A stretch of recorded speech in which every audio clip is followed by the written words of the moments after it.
NSFW. What is the scariest theory known to man? If you want to hear some of the smartest living theoreticians discussing this same question, see Edgeorg and go to the annual question a few years back called "What is your dangerous idea?" The Berenstein Bears theory. Go to your mom's house sometime and take a look at all those old books, and you'll see that the name is, and has always been, Berenstein, with an A. Don't you feel stupid now for misreading it throughout your whole childhood? Well, one theory states that the Berenstein dilemma is a small side effect of our universe intersecting with a parallel dimension sometime in the 90s. And everyone who remembers the bear's original surname are experiencing residual memories from another dimension. The first time I heard this I thought I was crazy because I distinctly remembered the original spelling with an E, because I always pronounced it Berenstein. Edit. To those writing off the spelling difference as a careless discrepancy between publishers, the books were not named for the bears themselves, but rather for the authors Stan and Jan Berenstein, or Berenstein, depending on which dimension you lived in, which means one effect of the dimensional shift that supposedly happened only a few years ago was the altering of the Berenstein family name at some point in the past. Those who remember the name with an A are simply remembering the new timeline. This is blowing my mind right now. I distinctly remember them being called the Berenstein Bears. Crazy that everyone is so sure about it too.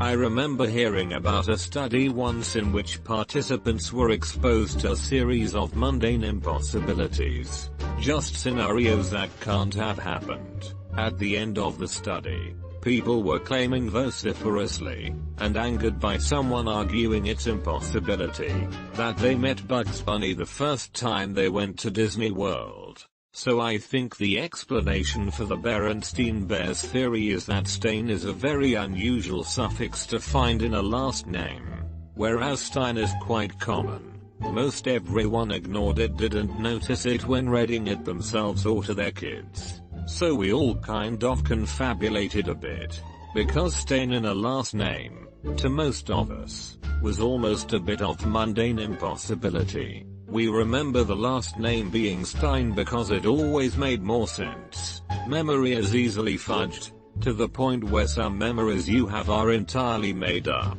which is a scary theory itself, or rather, a scary fact. Edit. Additionally, memories and beliefs can be changed on the spot quite easily by just being exposed to another person's experience.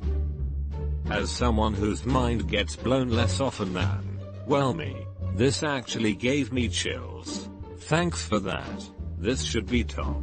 I'm giving it a 99% psychological phenomenon, 1% improbably good hoax, but still holy shit.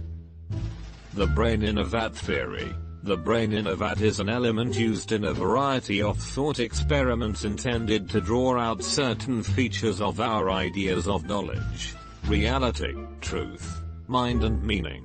It assumes the following: that the brain is the origin of all consciousness. The brain operates on electrical impulses. External stimuli can affect the way the brain operates. Any external stimuli to the brain can be simulated to a degree that the brain cannot distinguish these simulated stimuli from natural stimuli. The point is that you could be a brain in a jar, being fed false impulses for your entire life by an external source, or you, still a brain in a jar, could be hallucinating your entire life from lack of stimuli. Or you, still a brain in a jar, could be hallucinating your entire life from lack of stimuli. I'm seriously disappointed in my brain if this is the hallucination it is coming up with. Give me a jetpack or something. Brain in a jar. Yeah, seriously, my jar brain is just sitting around here on Reddit all day. I'd have to say that my brain is way more creative than me. Imagine the upvote site get if I did all this content.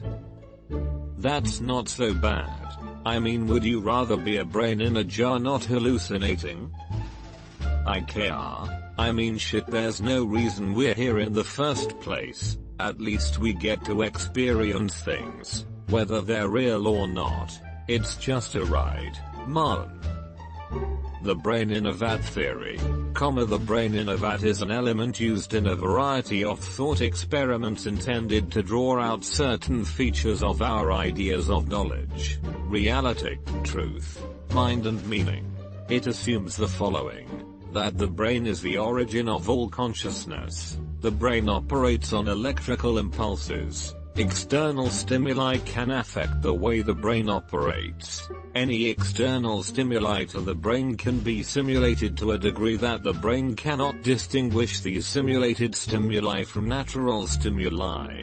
The point is that you could be a brain in a jar, being fed false impulses for your entire life by an external source, or you, still a brain in a jar, could be hallucinating your entire life from lack of stimuli. TL. Dr. The Matrix.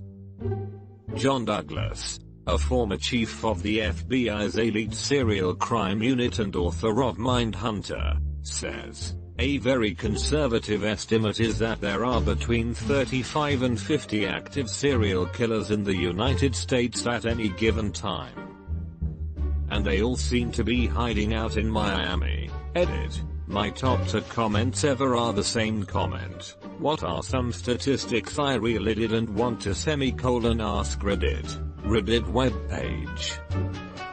Don't you guys have like 300 million people or so? That doesn't really sound like that big of a number.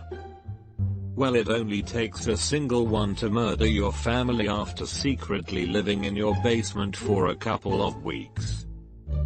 Weird. I'm sitting here watching Monster in My Family right now. It's about the immediate family of serial killers and how they cope with their lives after finding out. This one is about Robert Lee Yates. I watched that yesterday. I was around 10 or 11 at the time that was going on. But I remember that's how I learned what prostitutes were. I live in Spokane and the street he was picking up hookers on is still pretty known for prostitution. Imagine how surprised John Wayne Gacy's ex-wives were when they found out. Yeah, but isn't a serial killer defined as someone who's killed a minimum of 3 people on separate occasions? A serial killer could just as easily include a street gang member who has killed 3 of his rivals. Edit. I'm using the FBI's definition, which is presumably what is used in developing an estimate for how many serial killers there are. The term serial killings means a series of 3 or more killings, not less than one of which was committed within the United States, having common characteristics such as to suggest the reasonable possibility that the crimes were committed by the same actor or actors. Serial Murder FBI webpage. 2. The real idea of a serial killer isn't so much that they've killed a bunch of people, more so that they employ the same methods each time. Also, it implies some sort of abnormal psychology that is the root of the problem. Somebody in a gang who's shot a bunch of people isn't a serial killer. According to Wikipedia, a serial killer is a person who murders 3 or more people, usually due to abnormal psychological gratification, with the murders taking place over more than a month and including a significant break, a cooling off period between them. Also, serial killing is not the same as mass murdering, nor is it spree killing, in which murders are committed in 2 or more locations in a short time.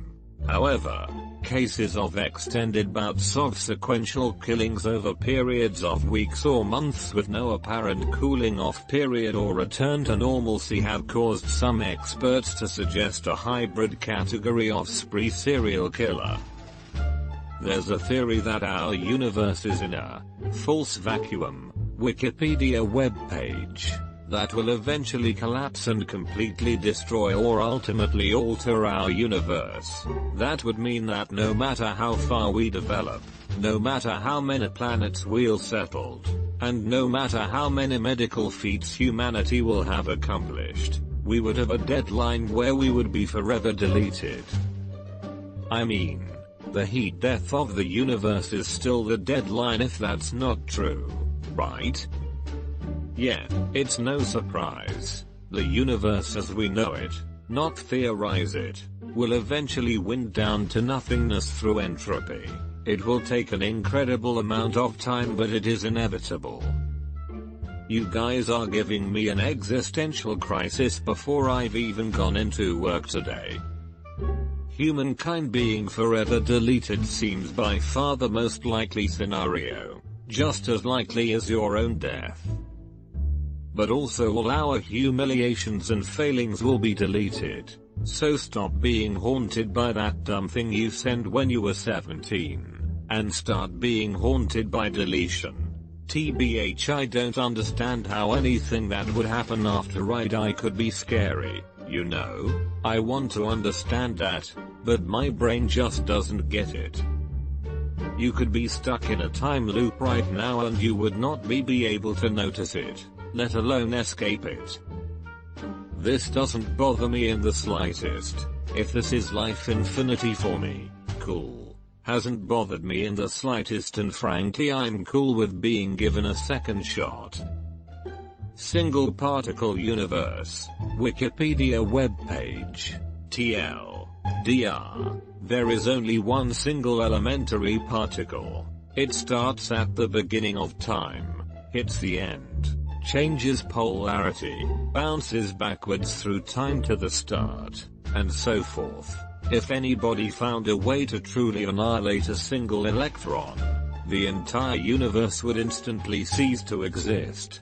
Comma, I mention one silly theory that was the result of an idle conversation between two physicists, that truth be told, I first learned about in a manga comic, and it gets more responses than everything else I've ever posted combined. I will never understand what makes Reddit tick.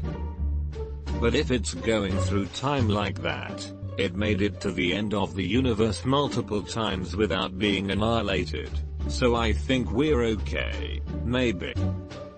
Theories like this one are not serious theories but thought experiments that, given current understanding of physics, could actually be possible. It is possible the entire universe is made up of a single particle. It is also possible it's made up of 2 or 3. It's not a serious suggestion for how the universe might work, it's just something that, it turns out, could be done. But electrons can be annihilated fairly easily. Even photon exchange can annihilate an individual electron. It's actually a tenet of quantum physics that A, no particle survives an interaction, the reactants are not in fact the same particles, and B, that the distinction between multiple particles of the same type and state of motion is actually non-existent, or particles of the same type cannot practically be distinguished from each other. Also, when you're talking about a single electron, you seem to assume that an electron is the most basic elementary particle. However, there are actually close to 25 elementary particles. And if there is in fact a smaller number of ultimate elementary particles, then it would not be the case that the ultimate elementary particle would be an electron, or any other lepton, or a quark, or a force carrier. It would in fact be a particle not yet discovered, as all current elementary particles are thought to be fundamental and are not ingredients of any other one.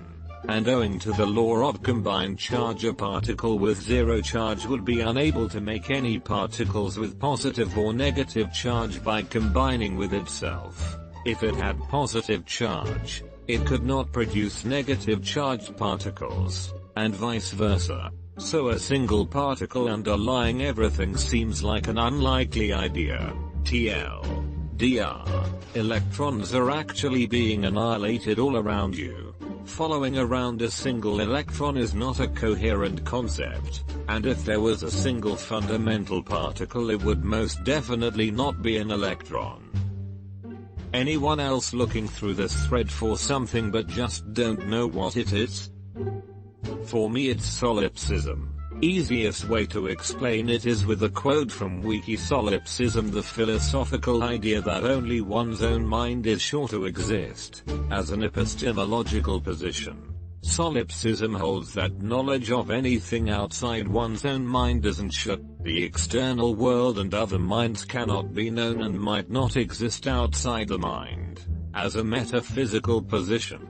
Solipsism goes further to the conclusion that the world and other minds do not exist. Basically, every person you see, including family and friends, are possibly figments of your imagination and you can never know for sure. I explained this to my fiance once and he got really mad. Apparently it's a disturbing thought that your entire universe, especially the person you love, isn't real. I also stopped speaking and stared at him with a blank look, and that freaked him out even more. I'm an evil person. Edit. He didn't necessarily believe it. He just didn't want to think about it. It's like thinking about a world where someone you love is dead, except worse. I remember reading a post on Reddit a year or two ago that your comment reminded me of. Some guy who claimed he'd suffered a head injury and was briefly in a coma. He described that while in that coma, he was unaware of it and thought his reality kept going.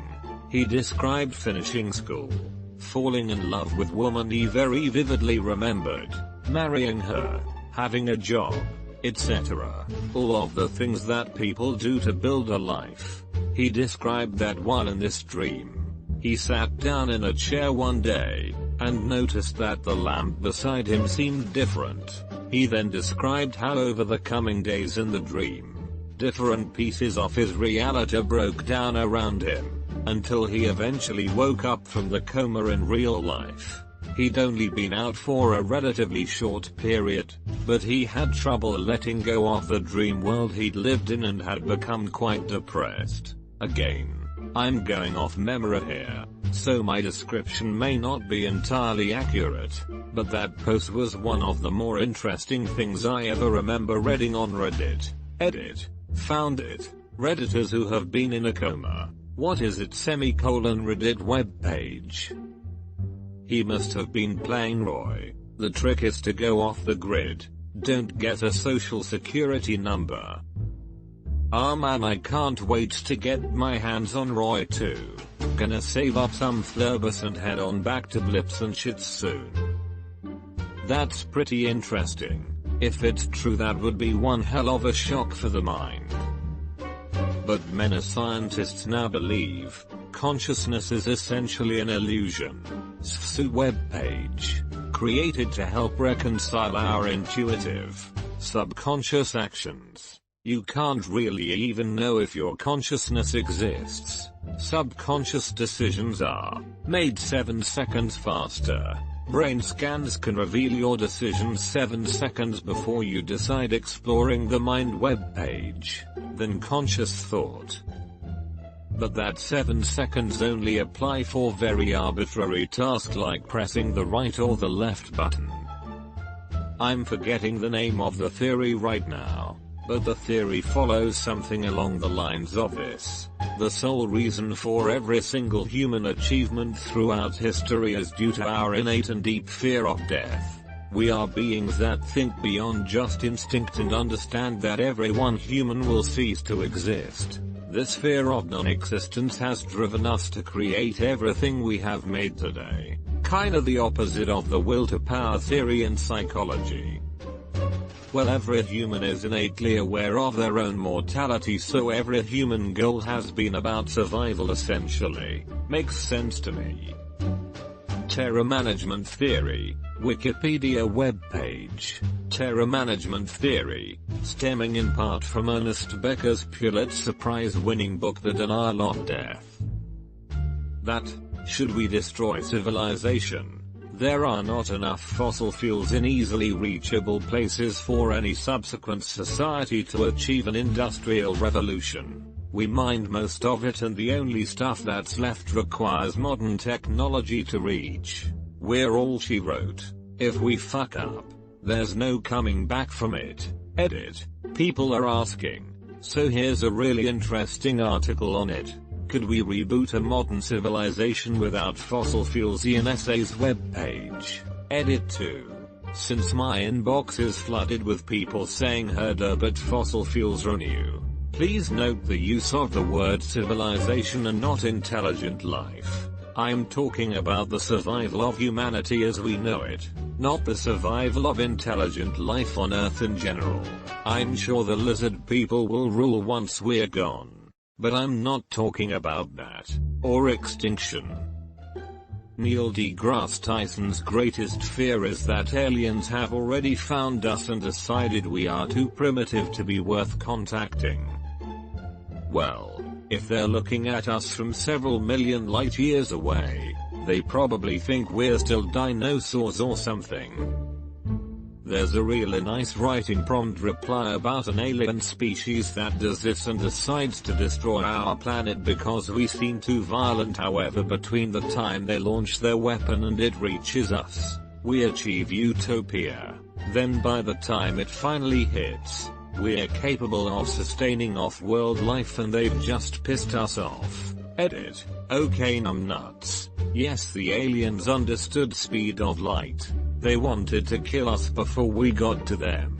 Imagine watching the amount of nuclear bombs we detonated in the Cold War and thinking if we launch now we can take them out before they're interstellar capable. Surely a species capable of launching a weapon like that would be aware of the concept of the speed of light. That space is a lot like a jungle. We're basically here on Earth shouting out into the darkness with our satellites and technology. We're telling whatever might be out there exactly where we are. But in the jungle, monkeys don't try and contact tigers for good reason. We have no idea what's really out there. Most of the time, jungles are noisy places, filled with the calls of various animals. Some monkeys will even give out warning calls at the sight of a predator. There are very few things that will make a jungle go silent, or cause all of the fish on a reef to suddenly flee. None of them bode well for a careless human interloper. Let's hope space isn't like that.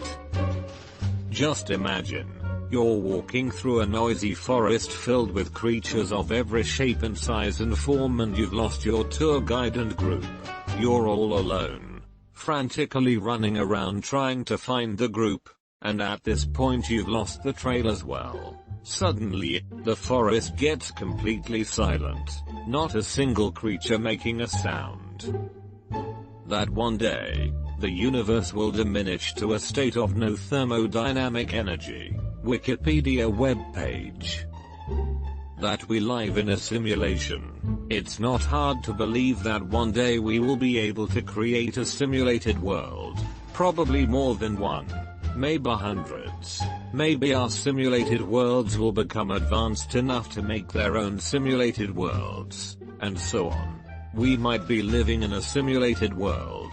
We could be living in the simulated world of a simulated world. A lot of theories like that seem completely pointless though. Okay, we are in a simulation, or a brain in a jar or whatever.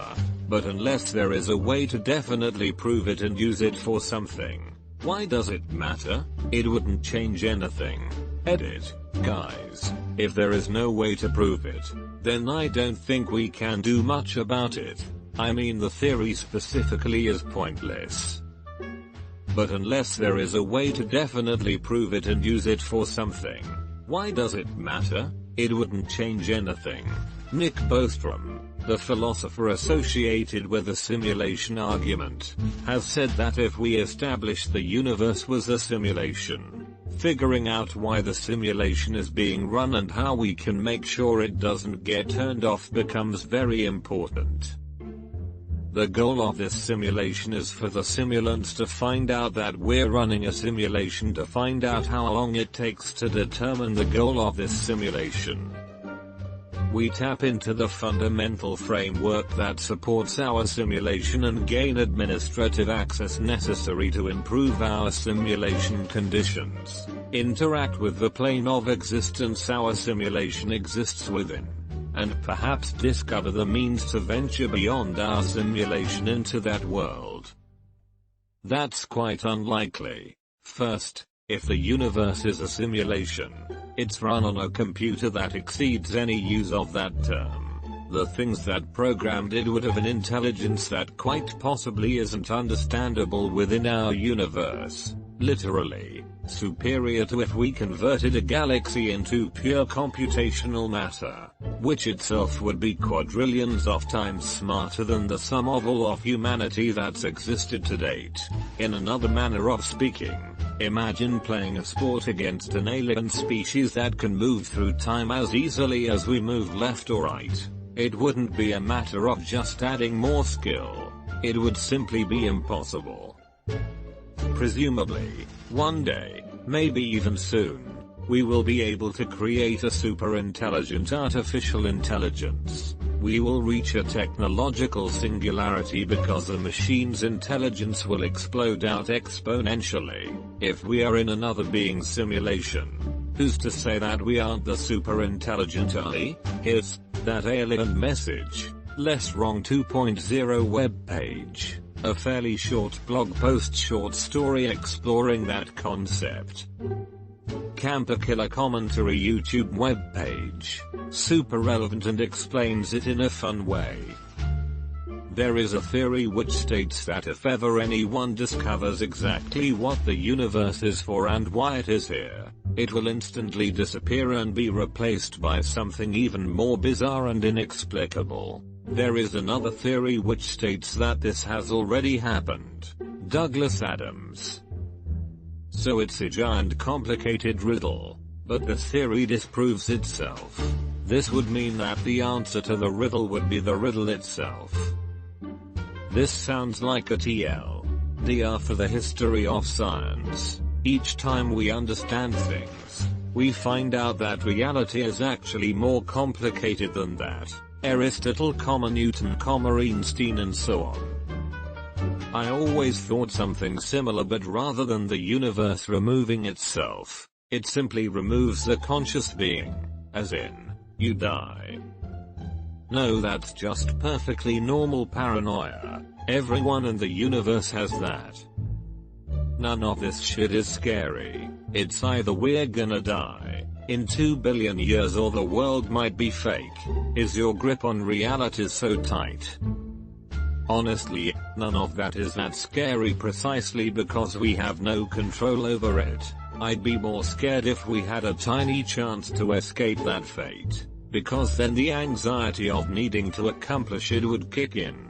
If we're doomed and we can't do shit about it is real, then we should just live our lives to our best ability anyway, because that is all that matters. Quantum suicide and immortality. Wikipedia web page. The general concept that we never really die in our perspective. Each time we encounter a situation where we may die, we continue on in a parallel universe where something happens that prevents our death.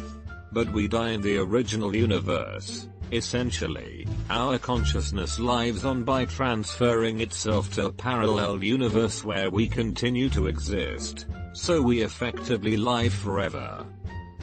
So what happens when you die of old age? Do you just keep coming back, older and older and older? If you want an actual answer, the theory states that you will always survive a life-threatening event if a survivor outcome is possible. That means that you will eventually die, when death is the only possible outcome for an event. Which, technically, would be never, wouldn't it? Always some really improbable event that could prolong your life. Exactly. Death is the only possible outcome means that you'd have to imagine some circumstance where the probability of death was exactly 100%. If there's even a 10 circumflex 10 circumflex 10 circumflex 10. 99% chance that you could survive in some particular way. The theory states that you will not die. Of course, the conditional probability that you are in great agony or completely fucked up given that you survive some event where you're 99.999% certain to die will probably be quite high. So as we all grow older and start to enter our own personal little bubbles of hell, chances are we will each spend the remainder of eternity in pure agony. Not to mention watching everyone you've ever cared about die from within you personal hell. I've been thinking about this for years, never knowing there was a name to it. So you're saying that I could have died a bunch of times but my mind migrated to the nearest convenient parallel dimension and just kept going? And the transition was so fast that I never noticed the change? It's not that your mind is migrating. The idea is that there are near infinite possibilities for what could happen from any moment to the next one. And each possibility creates a separate parallel universe. Since you, the observer, only observe universes in which you are alive, and there is never an absolute 100% chance of you dying, you will never experience a universe in which you are dead. Maybe deja vu is your consciousness transferring into your new universe. I think this is what actually scares me the most. I've always had my personal view. Why am I here? Not like the meaning of life, but why am I here? Why am I aware of myself and my surroundings, my memories, my dreams, here, right now? If my life were to end for seemingly no meaning, what point is it that I am now aware of myself as a being? From a technical standpoint, you are here because your subconscious brain decides to simulate a consciousness through chemical and electrical signals. You are pretty much a self-aware biological computer. You're only aware of yourself as a being as a defense mechanism, really. Basically, things that believe they are a separate constant entity survive longer than things that don't. Your brain activity is completely different from day to day. It's not the same as it was before. Your brain just makes you think it is. Your memories are actually even rewritten in your brain whenever you remember things. You're only aware of yourself because it helps keep you alive and gives you a better chance at procreating. Consciousness or a soul or whatever is made up by your brain to try to keep you from dying. What is terrifying about this isn't the immortality, it is the chaos you are leaving behind. Every time you died in one universe, it continues without you, and all those close to you mourn forever. That feeling you have where you want to protect and help and be there for them. You never know that you have failed them an infinite amount of times. It is soul-crushing : There was a video I watched about a guy with a time machine who didn't realize that every time he used it, he died in the original universe and was transported to the universe 5 minutes before. Or whatever he set it to. Anyone got a link? I'm on mobile. Was it the 1 Minute Time Machine YouTube web page? Everett, the guy who thought up the well-regarded many worlds interpretation of quantum mechanics, believed this. According to QM, the universe reaches measurement points where something can happen, but it's random which thing happens. According to the popular version of MWI, everything happens as the universe splits into parallel universes, one for each possibility. It's random which one you happen to be experiencing. This has the nicety of not requiring the multi-universe to make random decisions. Think of it as being similar to the question of what are the odds of you being born into your current person. If you think about it, it's really a non-question, because only you can have your experience, and it's not a random thing that you are you. So people like that interpretation. This leads to quantum immortality, because there's a huge tree of viewing the multiverse. There's been countless splits of the universe, each creating a copy of you. Branches of you may die, but the tree itself is very resilient. Eventually it will die, but it could take 1 billion years or something. So you get the John Mayer experience. I am invincible, as long as I'm alive. Personally, I hate this interpretation. I don't think that in the multiverse explanation, the branches drift very far from the mainstream. So you die, and you die in 99.99999. 9,999,999% of the universes. In the remaining sliver, you die 10 seconds later. It's hypothetically possible to be quantum immortal, and it's hypothetically possible to jump on the roof of Fort Knox and quantum tunnel into the vault. It doesn't mean either ever will happen. Edit. Typo. The Truman Show never has a movie made me question my life more. Every now and then I still think, maybe I'm Truman and they made the movie to give me a hint of what's going on with my life and I need to break the wall. I always think that if I have been in a Truman Show style of experiment my whole life, it was pretty ballsy of the conductors to let me watch that movie. We are actually the most advanced beings in the universe right now. And the fear of invading aliens taking our planet for resources is actually just the fear of what we will become. My favorite theory in response to the Fermi paradox is that there is something out there, something that is either intelligent or unintelligent, stopping the colonization of the galaxy. Personally, we are coming. We are hungry. Wiki a web page.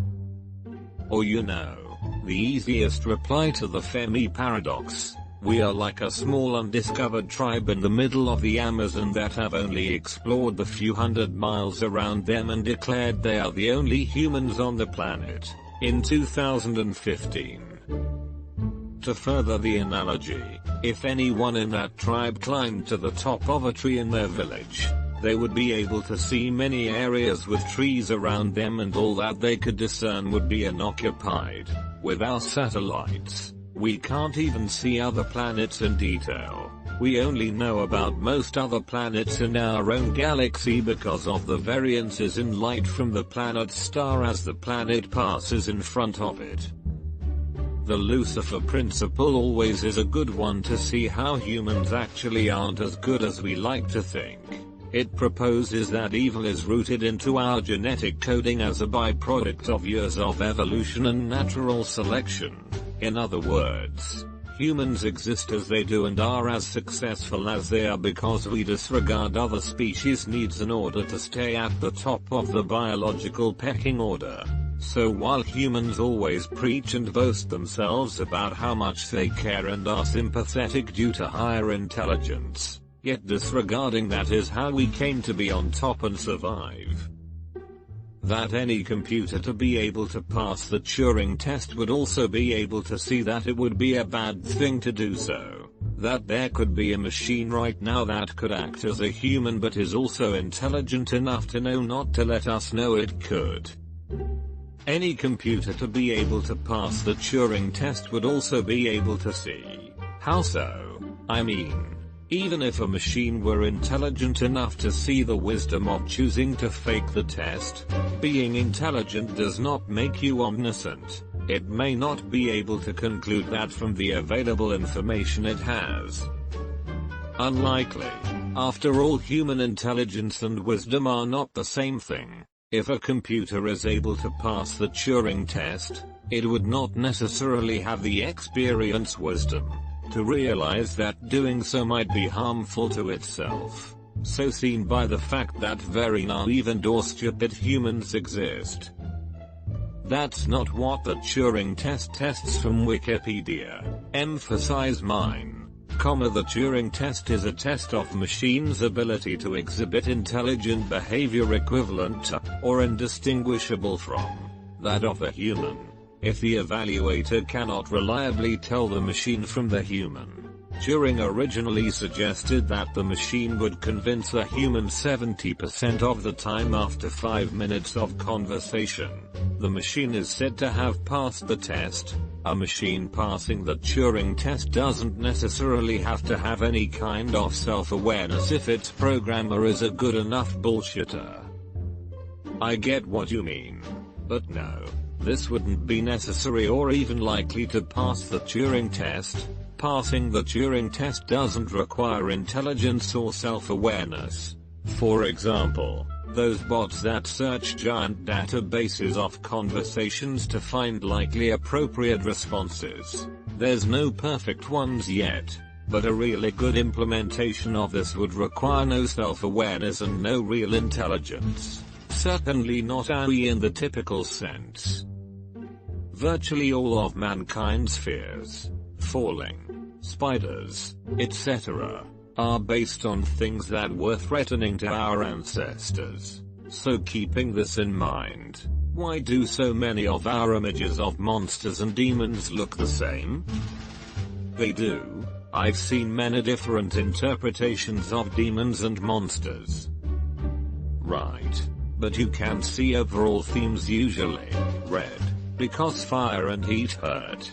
Horns because they are basically built-in weapons. Many monsters are really big to the point where humans can't do anything about being attacked by them. They have many common factors but obviously are not the same. Look how many cultures have had a Sasquatch or Yeti type monster. Dragons and snakes because of our early competition with reptilian animals. This is especially evident in medieval lore. Wait, do you mean dinosaurs or that snakes were such a huge problem in medieval times? Or that all royal bloodlines are actually reptilian aliens in disguise? Humans lived during a time where very large and hairy animals roamed the earth, but many of those animals went extinct. Things like the Yeti may have existed before writing, but went extinct before it was ever written down. There were 10-foot-tall gorillas, Wikipedia webpage, in the primordial forests where early man lived. I suspect the fossil record has other ancestral nightmare fuel tucked away. You forgot to mention the weight. Not only were the apes 10 feet, 3m, tall, they could also weigh an estimated 1,190 pounds. 540 kilograms. That is absolutely massive. Probably because certain scary things can be combined into a really scary thing, which is imagined by children, who happen to be at their age imaginative and fearful of irrational things. MAD, mutually assured destruction. I find this the scariest because it's the most realistic and likely. Basically, 2 or more nuclear superpowers declare war against each other. Eventually an ICBM is launched, causing the other nuclear superpowers to follow suit. And, soon enough, the whole world is plunged into a nuclear holocaust.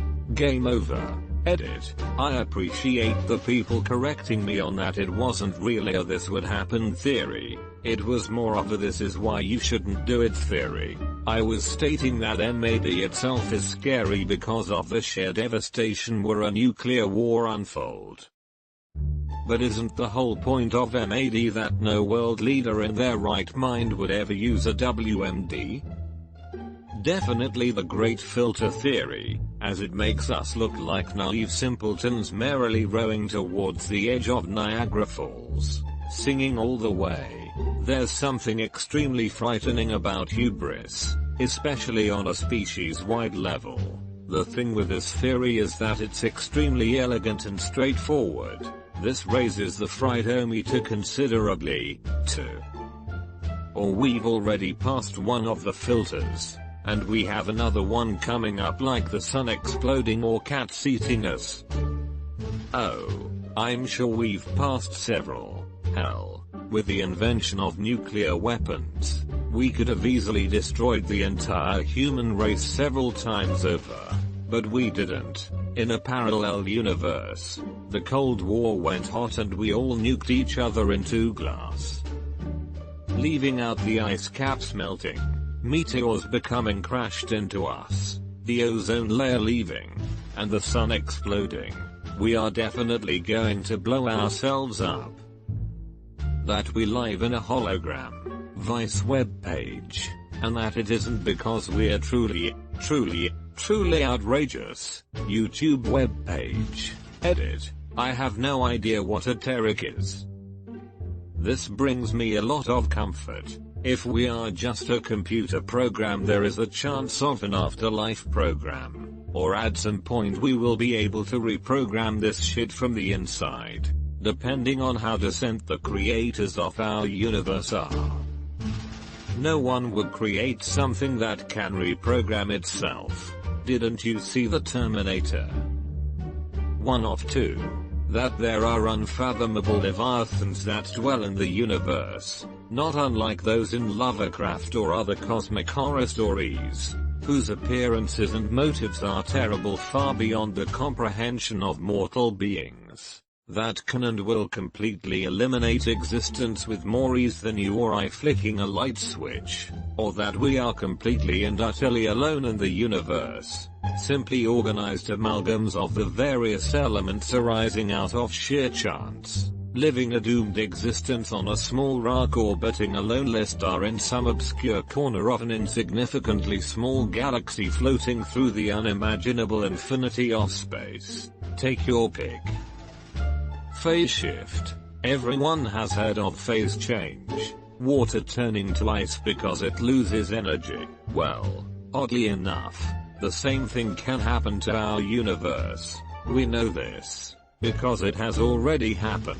A short time after the Big Bang, a phase shift took place as the universe cooled. A part of the universe completely changed, and destroyed the old part of the universe. This new universe then engulfed the old universe from the inside out, destroying everything, and creating new laws of physics as it happened. This can potentially happen again, at any time. If it does happen again, everything will be destroyed in an instant. Consciousness is just a weird aberration in evolution, and other life in the universe may be highly intelligent, but not actually consciousness. So, even if we found out there are aliens somewhere out there, we still, in a sense, be alone. The Great Filter.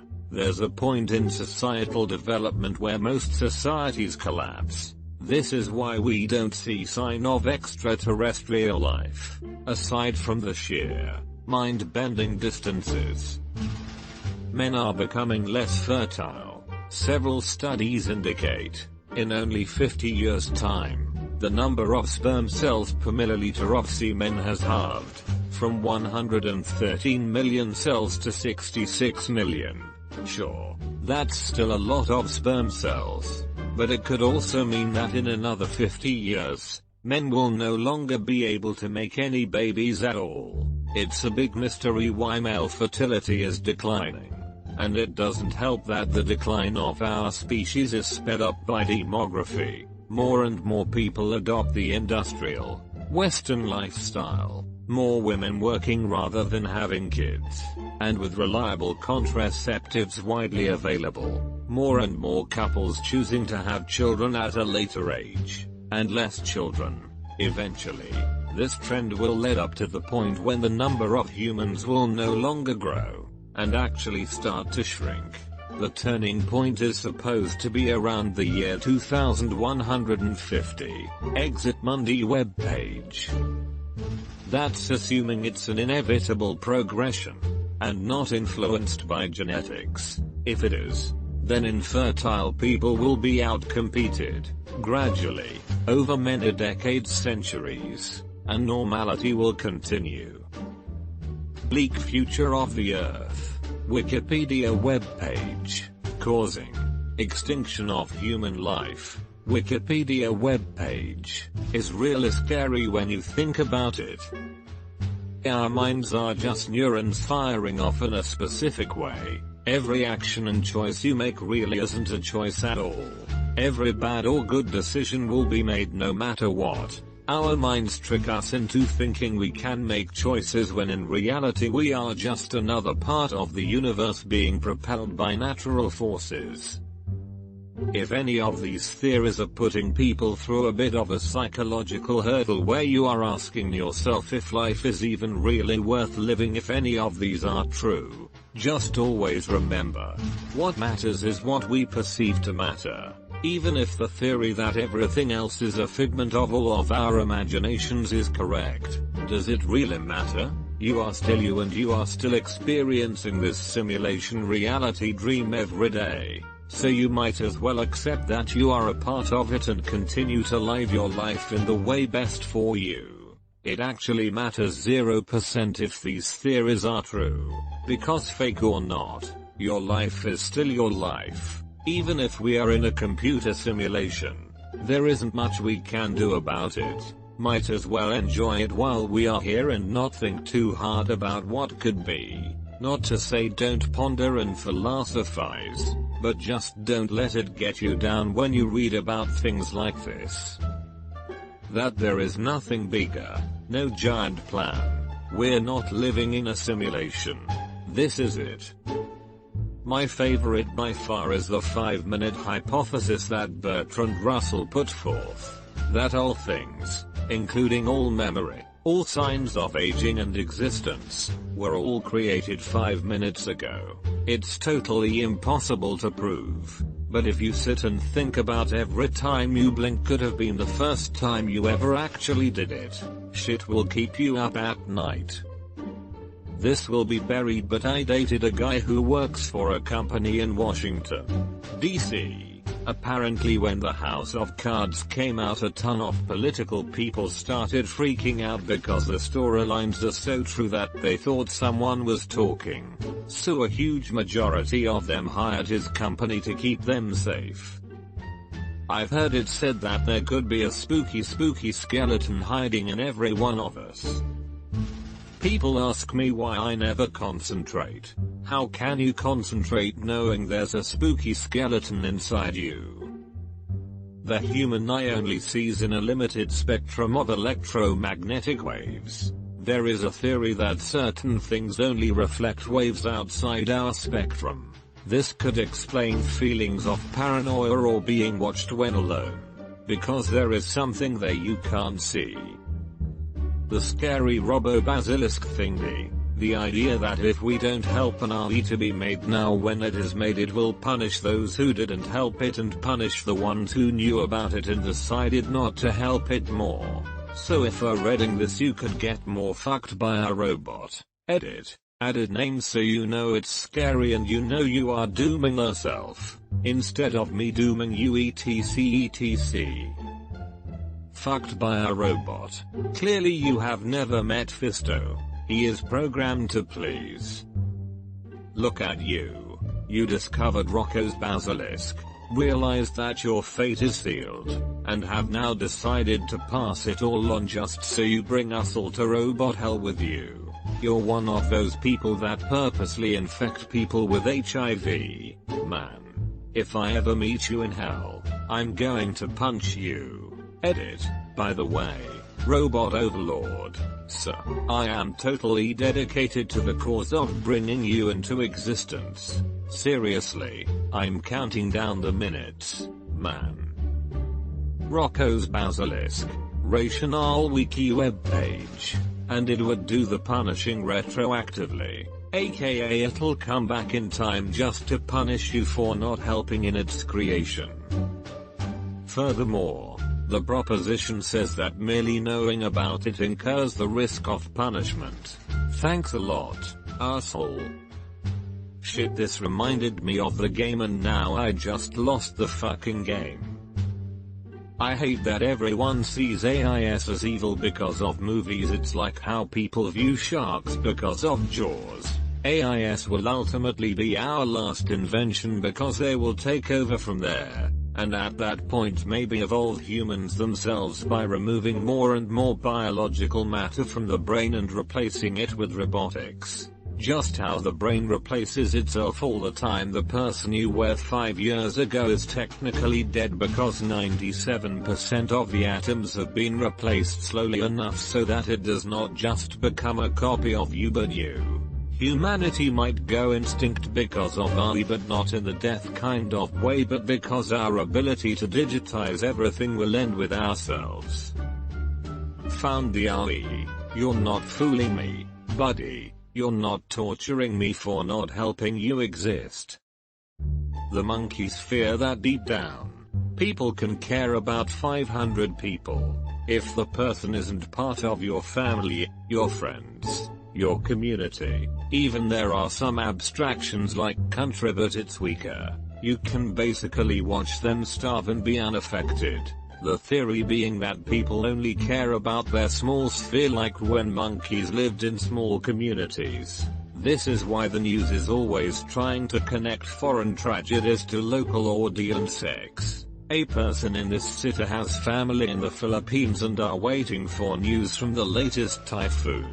Because unless it's somehow in your sphere you don't care. It's a theory that depicts humanity as pretty cold.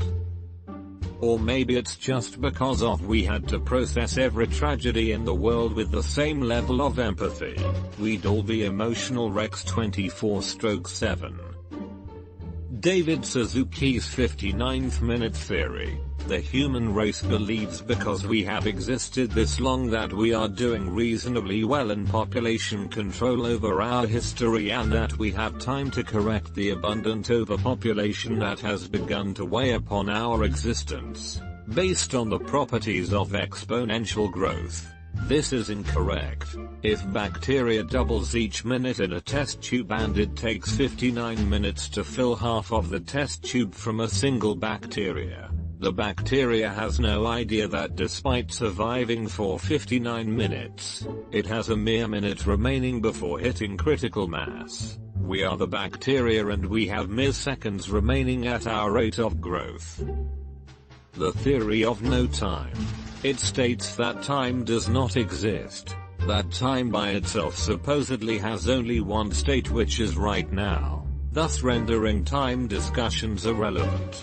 There is literally no yesterday nor tomorrow, just right now. No time travel ever, no nothing, just now. We as humans only perceive time because we learn to do so. But really there is no time and our lives vanish instantly, thus rendering our actions and life irrelevant. We are either alone in the universe, or we are not. Both are equally terrifying. There are a finite number of patterns in the universe, and eventually they must repeat, a la monkeys and typewriters. Therefore, given enough time, the pattern of molecules and atoms that make up your physical body will repeat, bond together, and you'll wind up alive and conscious somewhere down the line. Where and when you might end up are a mystery. You could respawn on an ice planet and freeze to death, only to respawn on a volcano planet and burn to death, for all eternity, or until the universe ends. But that makes no sense. The consciousness would not transfer, it would just be a clone. How do you think you have a consciousness if it is not a physical tangible thing? It could be recreated. How has no one said nihilistic atheism? The idea that nothing anyone does actually means anything. There is no endgame. There is no reason to love anyone. There is no reason. Just a bunch of random happenstance, and within the blink of an eye, humanity is gone. Forgotten. Everything is lost and the universe doesn't care. Existentialism. We create and define the meaning of our own lives. And why should fulfilling the meaning we create for ourselves be any more or less meaningful than fulfilling the meaning a higher life form has dictated for us? If God is real, why should that necessarily be a good thing? Because we will be happy in heaven. We can be happy, here and now, in this reality with the meaning we choose to shape for ourselves. Not really a theory, but what scares me is that our morals adapt to situations. Situations change. so do our beliefs and values. For example, take Hypatia. She was a mathematician and the last curator of the Great Library of Alexandria. She was murdered by Christian fundamentalists in 415 AD, along with many Jews. The library was destroyed, the books burned, and an untold amount of human knowledge was lost as the Dark Ages began. Egypt never fully recovered. So we went from a society with rights for women and different religious traditions to the fundamentalism, violence, and institutionalized feudal inequality that typified the medieval world. We were better. And we lost it for at minimum 1,000 years. Our values today, like equality between men and women of different races, religious tolerance, free markets, freedom of speech and faith, all these are contingent on the times we live in. I don't want to make it sound like a paradise. We still have work to do for full equality of opportunity, but it is undeniable that we live far, far better than most of our ancestors. Having a toilet and indoor heating puts you ahead of most historical kings of Europe and China in terms of comfort and wealth. And with our wealth comes freedom as well. If climate change has the nasty impacts that it looks like it is bringing, we could lose these. Our daughters could be locked away from science and business careers only because they are women.